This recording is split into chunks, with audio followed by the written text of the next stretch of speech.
Mbote, bonjour chers abonnés, chers internautes, Bino Nyonso Oyo. Beaucoup certainement Libaku, il y a pour l'émission de Bino École du patriotisme et du panafricanisme. Émission Oyo Wapi tout sur la Bino, Congolais, Congomani, Ndenge, Tolinga Rubengango, de partout Bozali, Baza na République démocratique du Congo, Baza en Afrique, Baza en Europe, en Amérique, en Canada, partout.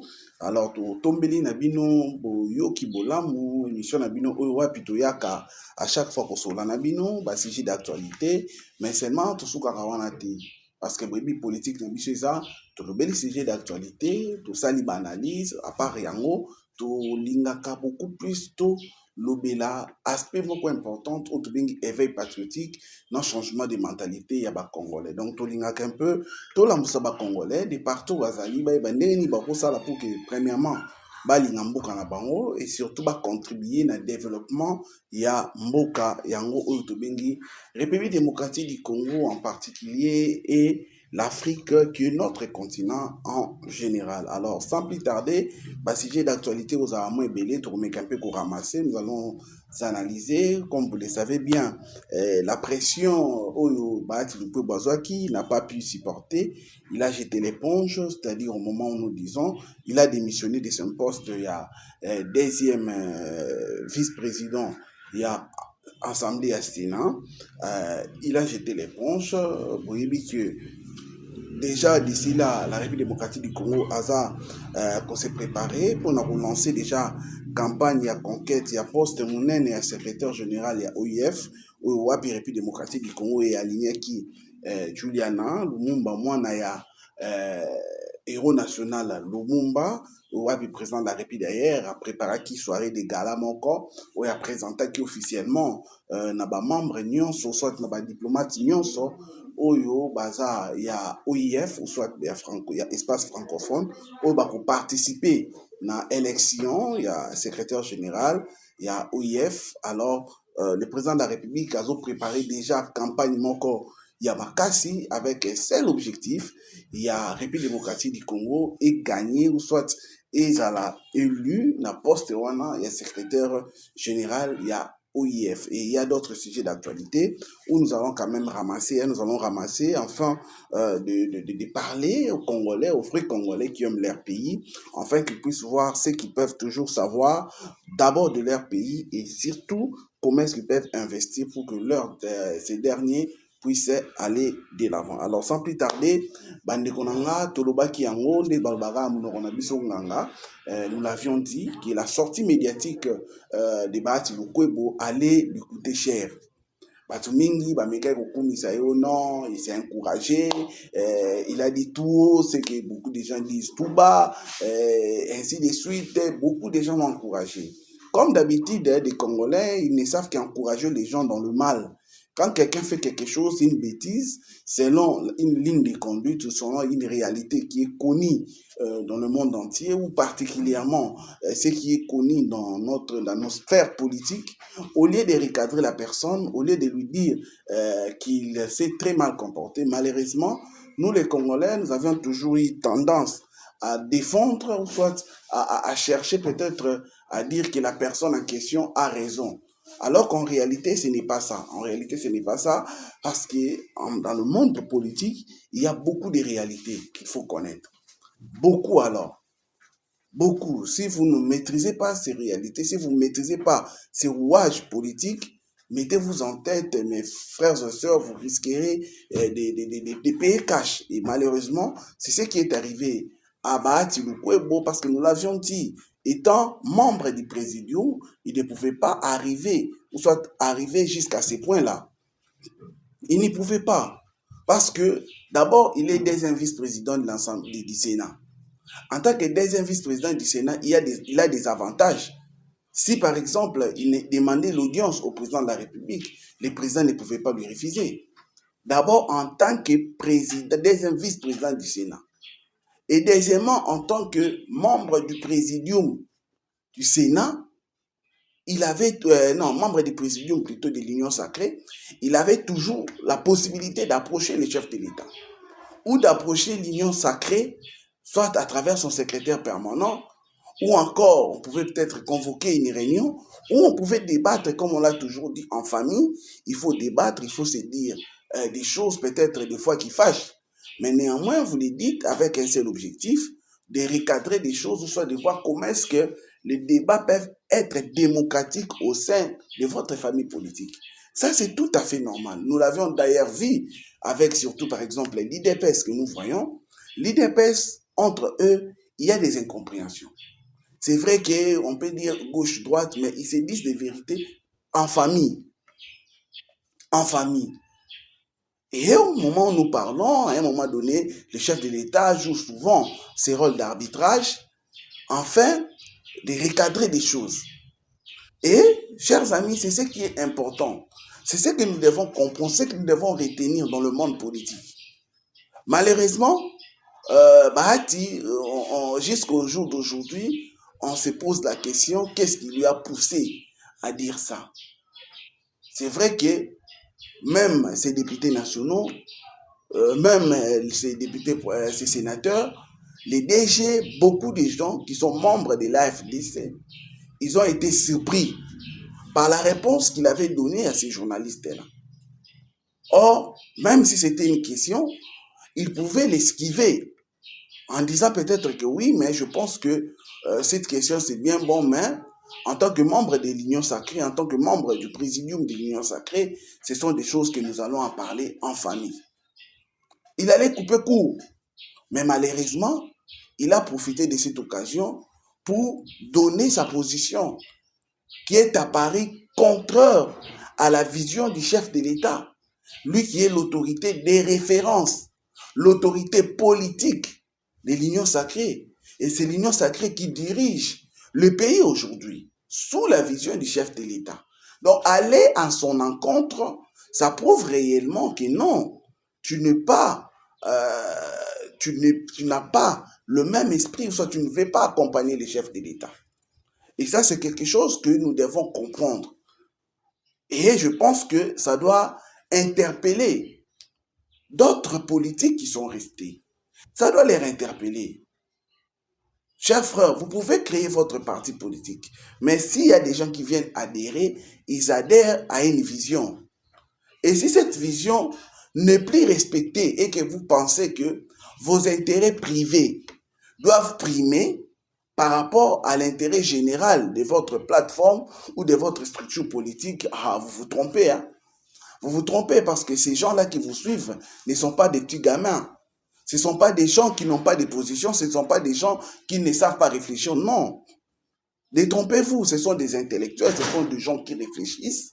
Et quand ils ont décidé de vous suivre, parce qu'ils ont un programme, une vision qui les avait peut-être séduites, et c'est à partir de cette vision qu'ils acceptent de vous accompagner. Mais quand vous vous éloignez petit à petit de la vision, vous vous éloignez petit à petit de l'idéologie que vous-même vous avez dit que c'est ça l'idéologie de notre plateforme ou de notre parti, mettez-vous en tête, mes bien-aimés, mes frères et sœurs, les gens qui vous suivent, ils ne continueront pas à vous suivre. Et malheureusement, c'est ce qui se passe dans tous les partis politiques. Dans tous les partis politiques. Que ce soit au niveau national, que ce soit au niveau local, c'est comme ça que le président commence à gérer leur parti. Comme bon leur semble. Il se réveille un matin, il prend une décision, il s'en fout des autres. Or, en principe, les choses doivent être gérées de façon collégiale. Voilà pourquoi, dans une structure, dans une organisation, il y a toujours des organes bien structurés. Et d'ailleurs, on parle souvent soit de l'Assemblée générale, pour certains, pour d'autres, on parle des congrès. Tout ça pour que vous puissiez donner l'opportunité à tout le monde de s'exprimer librement sur l'avenir ou la marche de votre structure ou votre organisation. Et si vous reconnaissez cela, c'est tout simplement pour dire que vous savez que vous ne pouvez pas conduire la chose vous seul. Et que tous ces gens qui vous accompagnent ne sont pas dupes. Ils sont là, ils ont aussi un mot à dire par rapport à la survie de votre organisation ou votre structure. Donc, mes frères et sœurs, vous qui êtes des politiciens, vous qui avez des parcelles de pouvoir au sein de structures ou soit au sein des organes de n'importe quel parti politique, vous devez savoir comment gérer. Vous devez savoir que ces gens-là ce ne sont pas vos enfants. Ce n'est pas une famille où vous vous comportez comme papa, comme chef de famille, et que c'est vous qui devez donner l'ordre et que les autres doivent vous suivre sans dire un mot. Non. D'autant plus que même au Conseil des ministres, le Conseil des ministres qui se passe chaque vendredi, sous la supervision ou la présidence du président de la République. Le président de la République, c'est la première institution du pays. C'est la première institution. C'est vrai qu'il y a madame le chef du gouvernement, la première ministre, mais le vrai patron, le vrai chef de l'exécutif, c'est le président de la République.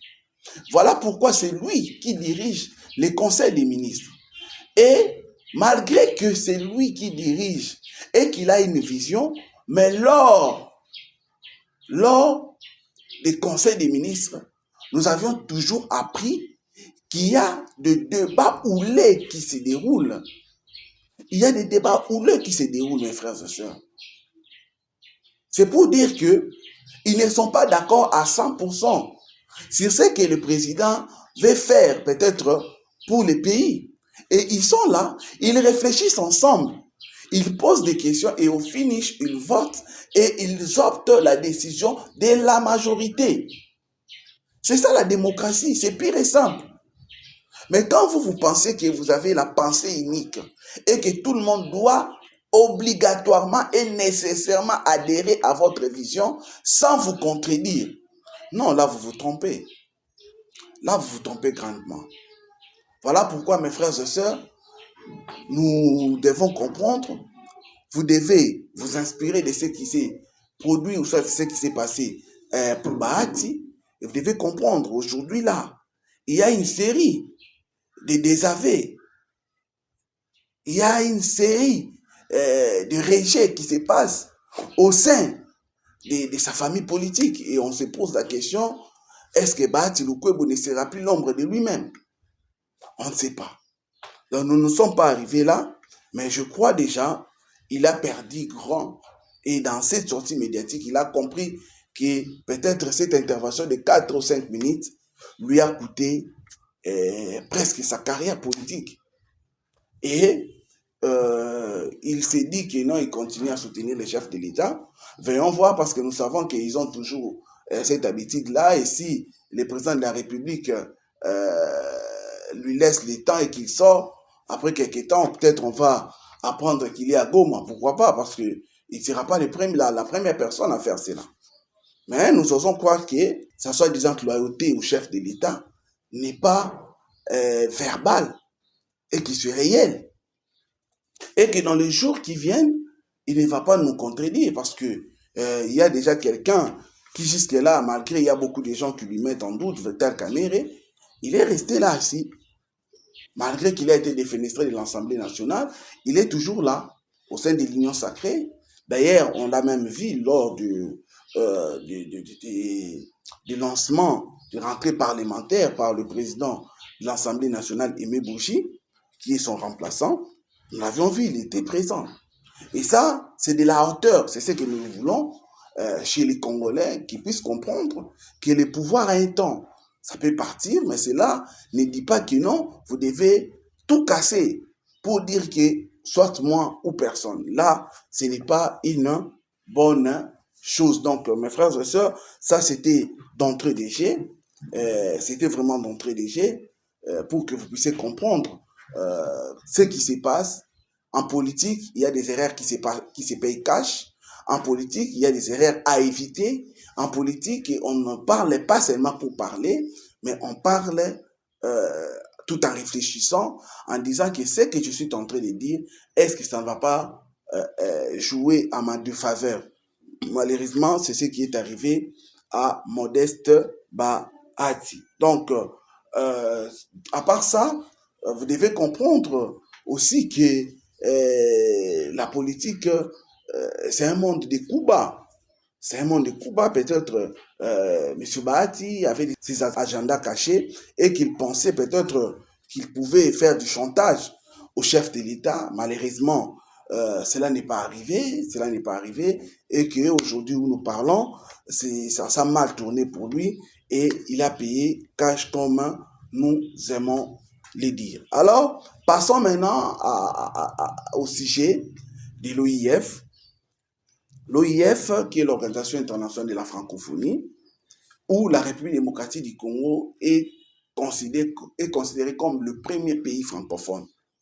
Donc, si on dit que la République démocratique du Congo est le premier pays francophone, c'est tout simplement parce que la République démocratique du Congo a beaucoup plus une population très importante que d'autres pays qui sont membres de la francophonie. Et au moment où nous parlons, les Français est beaucoup plus parlé en République démocratique du Congo, voire même plus qu'en France. Parce que s'il faut parler par rapport au nombre de personnes qui s'expriment en français. Et vous le savez bien que le français, c'est la langue officielle de la République démocratique du Congo. Donc les réunions, tout ce qui se passe, ça se passe en français. Donc, la République démocratique du Congo a opté le français comme sa langue officielle. Et aujourd'hui, comme il est reconnu comme premier pays de la francophonie, la République démocratique du Congo s'est dit qu'il peut concourir cette fois-ci au secrétariat général de l'OIF, qui est présentement occupé par Mouchibekwa, qui est madame, la madame là des rwandaises, comme nous le savons tous. D'ailleurs, on a toujours posé la question, par quelle magie cette dame-là est devenue secrétaire générale de l'OIF, d'autant plus que le Rwanda, c'est un pays anglophone et non un pays francophone. C'est vrai qu'on peut tout dire au nom, ils adhèrent à la culture francophone, ainsi de suite, mais c'est inexplicable. Comment expliquer un pays où on saisit leurs lettres officielles en anglais, mais ce sont eux qui dirigent la francophonie? Et d'ailleurs, c'est ce que beaucoup de gens ont dit, ça prouvait réellement les rapprochements entre Paul Kagame et Emmanuel Macron. Et ça prouvait aussi que, effectivement, Paul Kagame, c'est un protégé d'Emmanuel Macron. Ça, c'est quelque chose qui est vrai.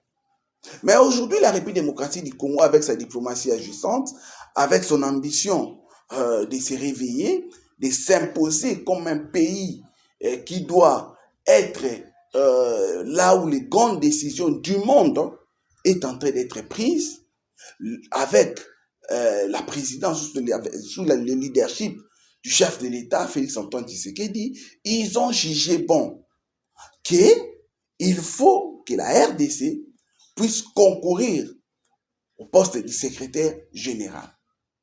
Et la dame là aussi, la rwandaise, celle qui est sortante, nous apprenons qu'elle est aussi candidate à sa propre succession.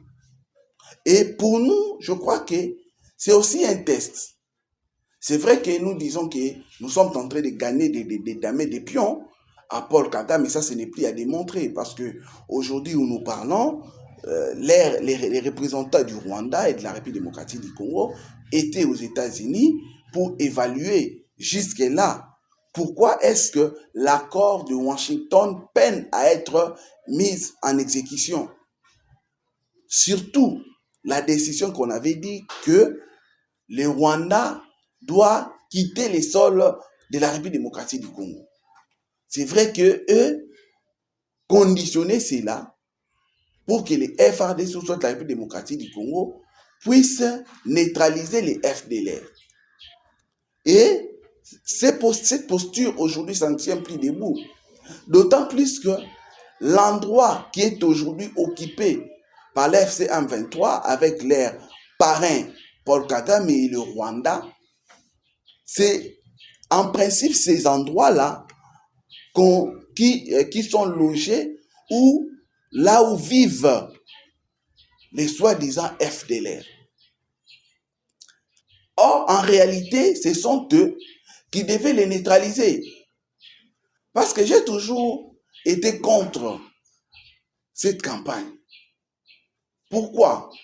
Parce que nous savons que c'est en 94, en 1994, que les FDLR sont entrés pas les FDLR, mais les Hutus, qui ont fui les massacres qui s'est passé au Rwanda. Ils ont traversé la République démocratique du Congo. À l'époque, c'était les Zaïre, sous la demande de l'ONU, en demandant à la République démocratique du Congo d'ouvrir ces barrières pour sécuriser le vie humaine qui risquerait de tomber au Rwanda. Et cela a été fait.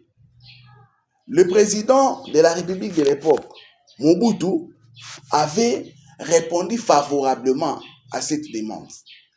Et c'est ce qui a été fait.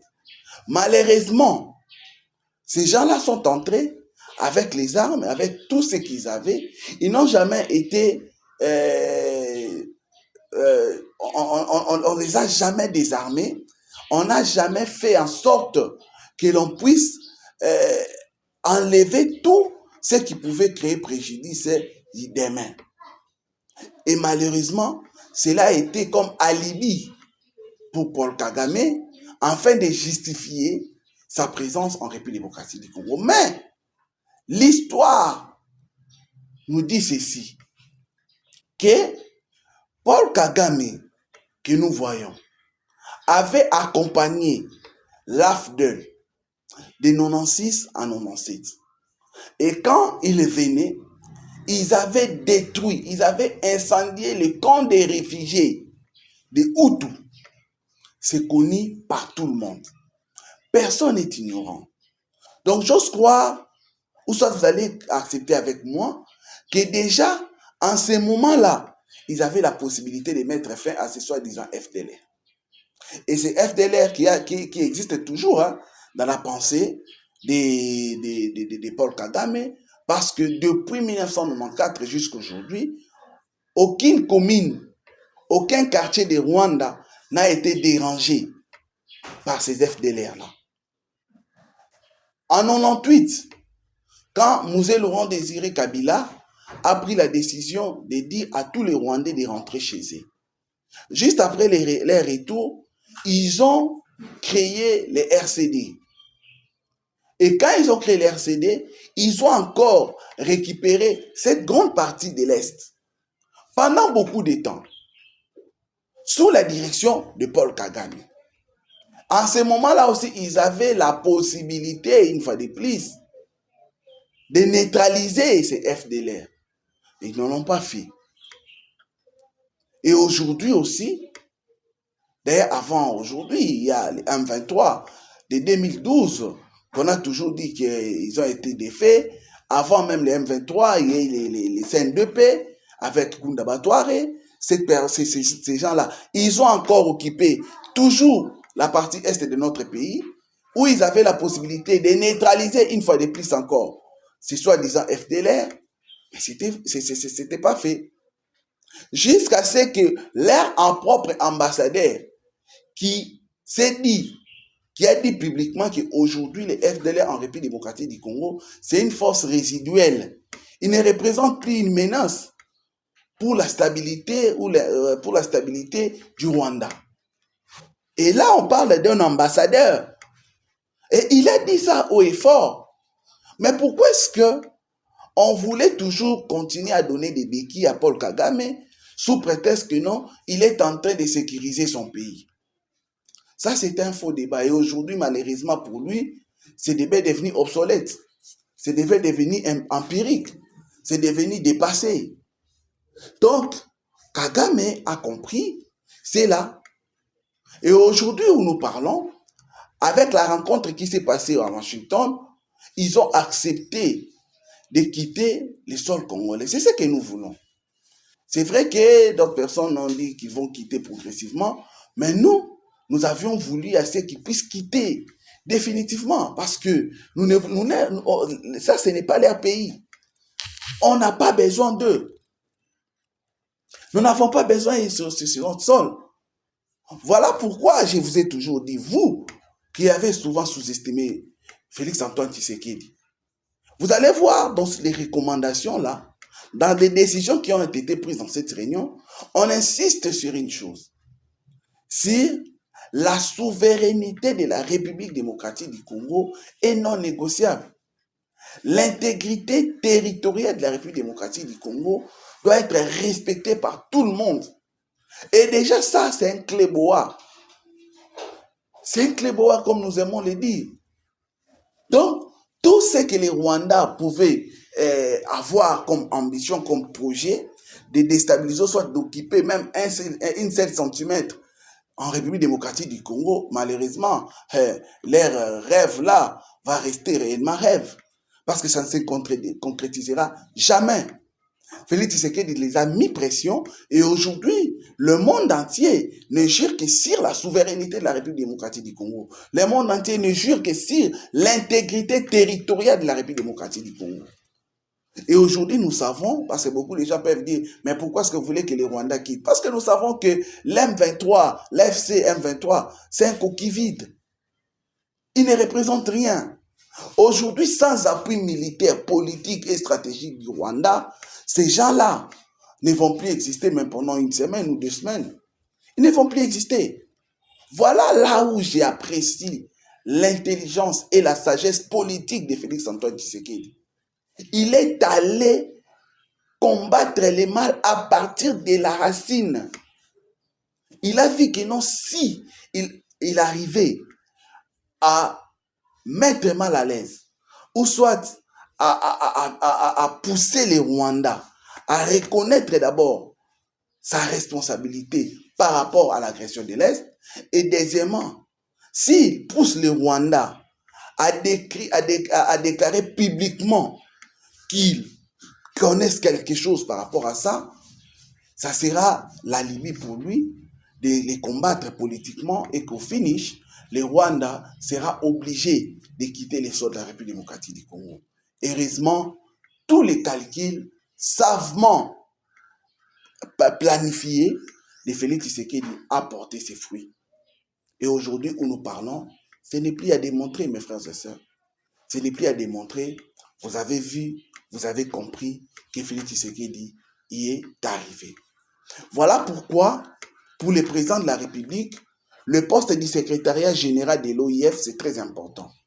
Et en choisissant la fille de Lumumba, c'est un signal fort. Nous sommes en train de demander à tous les pays francophones d'immortaliser Lumumba. Et j'ai doute fort qu'ils puissent voter en défaveur de cette candidature. Voilà pourquoi nous devons, nous aussi, accompagner cette candidature parce que notre honneur y est entaché. Notre honneur en dépend. Parce que ça sera très mal conçu aujourd'hui que face à ces élections, que les Rwandais puissent nous battre. Ça sera un peu de recul pour nous, mais même si nous les avons damnés depuis d'autres points, mais je pense que le moment est arrivé pour que les Congo de Félix-Antoine Tshisekedi, la République démocratique du Congo, notre mère patrie, puisse jouer ce grand rôle du secrétariat général à travers la fille de Lumumba qui a présenté même déjà ses projets, ses ambitions qui sont civilisés à 9 points, que nous allons peut-être vous parler de ça dans des émissions qui viendront. Et ça, c'est quelque chose qu'il faut applaudir, c'est quelque chose qu'il faut encourager. Donc voilà pourquoi, chers Congolais, de partout où nous sommes, que chacun de nous puisse jouer de son influence pour que nous puissions déjà nous préparer afin que la République démocratique du Congo puisse sortir vainqueur. Que nous puissions sortir vainqueurs sur cette démarche-là. Aujourd'hui, nous sommes membres non permanents du Conseil de sécurité pour cette année. Vous voyez comment est-ce que la cérémonie s'était produite. La République démocratique du Congo aujourd'hui est au Conseil de sécurité, là où de grandes décisions sont prises. C'est quelque chose de très important. C'est quelque chose qu'il faut encourager. Et aujourd'hui, je pense qu'avec ce que nous sommes en train de vouloir récupérer le secrétariat général de l'OIF, si cela se produisait et que nous arrivions à gagner ces élections, ça sera encore quelque chose de très important pour la République démocratique du Congo. Alors, chers frères congolais, unissons-nous, tenons-nous main dans la main, apportons chacun de nous pour ce qu'il peut faire, l'influence qu'il peut jouer aux pays membres de l'OIF, qu'ils puissent les jouer, afin de convaincre, afin de séduire nos pères de la francophonie, de porter leur voix à la République démocratique du Congo à travers la fille de Lumumba, pour que la République démocratique du Congo puisse diriger l'OIF. Ça sera l'honneur, ça sera encore le courage, ça sera encore la bravoure, ça sera encore un sujet ou un motif de fierté pour notre pays, la République démocratique du Congo. Et nous serons encore une fois de plus fiers d'appartenir à ce grand pays, la République démocratique du Congo, un pays que Dieu nous a donné, un pays que Dieu nous a légué, un pays qui est le plus riche du monde et qui aujourd'hui nous sommes sûrs et certains, avec ce que Félix Tshisekedi est en train de faire, si nous allons de l'avant, nous allons certainement bénéficier de toutes les richesses que regorge notre pays, la République démocratique du Congo. Donc, chers frères et sœurs, c'était un peu ce que j'avais à vous dire par rapport à l'émission d'aujourd'hui. Je crois que vous avez compris la quintessence de mes imaginations, soit de mes analyses. Mon vœu le plus ardent est que vous puissiez adhérer à mes analyses, que vous puissiez comprendre que la République démocratique du Congo a besoin de nous, la République démocratique du Congo a besoin de notre accompagnement pour que ces derniers puissent aller de l'avant. Alors, je vous invite, vous qui nous avez suivis du début jusqu'à la fin, de liker, de partager, de commenter. Et vous qui ne vous êtes pas encore abonnés sur notre chaîne Mailra TV, faites cela, activez la cloche de notification, afin de ne pas manquer les différentes émissions que nous mettons à votre disposition. Nous vous remercions beaucoup énormément. Nous comptons sur votre collaboration, car sans vous, nous ne représentons rien. Alors, notre numéro est là, vous pouvez nous écrire. Vous pouvez nous faire des remarques, nous en avons tellement besoin. Vraiment, faites cela. Nous avons confiance en vous et nous osons croire que ça sera bénéfique pour notre très cher beau pays qui est la République démocratique du Congo. Grand merci à l'ingénieur Richard Mboyo qui était derrière les caméras, lui qui nous a permis de vous arriver. Merci beaucoup à lui pour ce grand travail qu'il est en train de faire à notre chaîne Mailra TV. Que Dieu lui bénisse énormément et nous osons croire que ce grand travail que nous sommes en train de faire, c'est bien que c'est encore le début, mais avec le temps, ça portera ses fruits et que nous allons certainement bénéficier de ces suaires, de ces sacrifices que nous sommes en train de faire afin de rendre un grand service à notre pays qui n'est rien d'autre que la République démocratique du Congo. Alors que Dieu bénisse l'Afrique, que Dieu bénisse la République démocratique du Congo, que Dieu bénisse ses dirigeants, que Dieu bénisse son peuple. Nous avions dit, nous vous remercions, nous vous fixons rendez-vous très très prochainement au prochain numéro, toujours avec même tactique, avec même stratégie, parler des sujets d'actualité, les analyser et vous pousser surtout au sens du patriotisme et du changement de mentalité pour l'avenir radieux de notre très cher beau pays qui n'est rien d'autre que la République démocratique du Congo. Merci beaucoup, au revoir, bye, à très bientôt.